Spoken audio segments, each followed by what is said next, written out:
I mean, no disrespect to Kevin Durant, the great Kevin Durant, nor Russell Westbrook, nor Scott Brooks in this first-class organization, but it's over. There's no other way to look at it. The fact of the matter is, when you look at what has transpired with this team, the absence of Serge Ibaka has really been a devastating blow to them because they have no one on the interior worth noting. I think you start Steven Adams, you get him in this game, whether it be at the expense of Nick Collison or somebody else, probably Nick Collison. You start him with Kendrick Perkins, you roll the dice, and you simply go from there. But there's really nothing else that you can do. The San Antonio Spurs are a well-oiled machine. They move the basketball very fluidly. They have an elite superstar point guard in Tony Parker. Manu Ginobili is back, playing, as far as I'm concerned, better than I've seen him play in years. When you look at all of that and then the size that they have, and you find yourself in different scenarios and situations with a Kevin Durant on a Tim Duncan, you know, and you just look at it and you just say, what can you do? And they had 40 points in the paint. They forced Oklahoma City into 2 of 20 shooting from three-point range. Kevin Durant and Russell Westbrook, at one point, it was like 18 game time minutes where they were the only individuals who scored a point. You've got the combination of Kendrick Perkins, Thabo Sefolosha, along with Nick Collison, 3 guys in the starting lineup that have scored a combined 9 points total in the first 2 games of this series. No, this is not over. No, no, no, no, no. Am I going to fall into the trap that you are now sitting for me? Because Stephen A. Smith, I'm going to say it again. The Oklahoma City Thunder have 2 of the top 5 players in the National Basketball Association, and one of them, if memory serves, was just named MVP. Am I right about that? Yeah, he won. Or was that last year? No, it was this year. Currently. Kevin Durant is now the reigning MVP. And Stephen A. Smith, they are going home to the loudest arena in the National Basketball Association for not just 1, but 2 games, 3 and 4. And you've been covering the NBA almost as long as I have. What is the oldest playoff bromide? The series doesn't start until the road team wins a game. Has the road team? No. So the series, to me, has not started. And I'm going to stand by my pre-series prediction that the Spurs will win in 7 games because I have way too much respect for Kevin Durant and Russell Westbrook. And I'm going to ask you a question here. Do you think in Game 3 I can again count on Danny Green hitting 7 out of 10 three-point shots?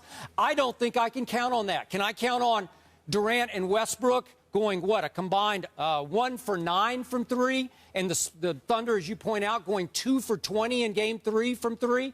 I don't think I can count on that. I'm sorry. I won't count on that. You mentioned the free throws.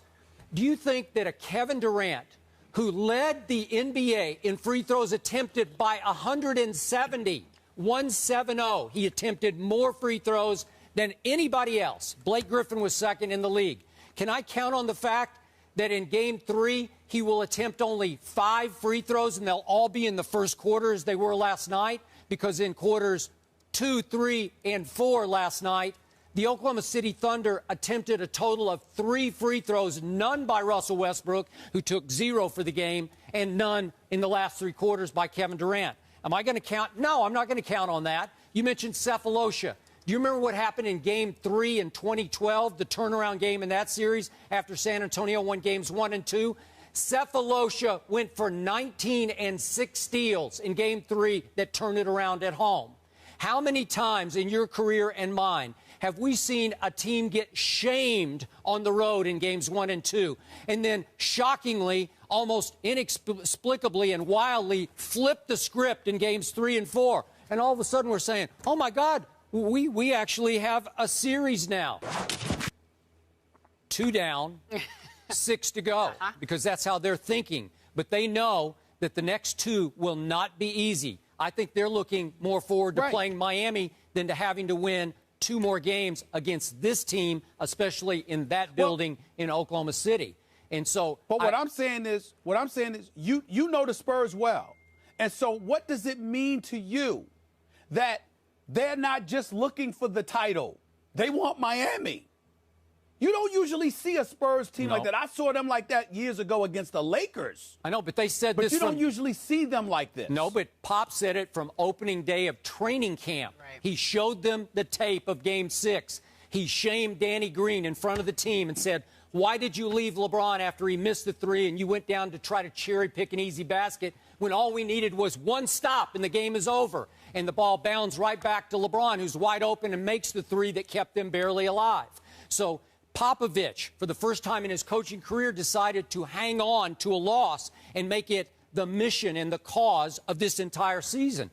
I love that. But I'm not counting my chickens yet, and I don't think they are either. So I don't think it's over because I'm not going to underestimate the dynamic duo that is Durant and Westbrook. If you're telling me they're just completely overrated, okay, that's your take. I'm not saying they're overrated.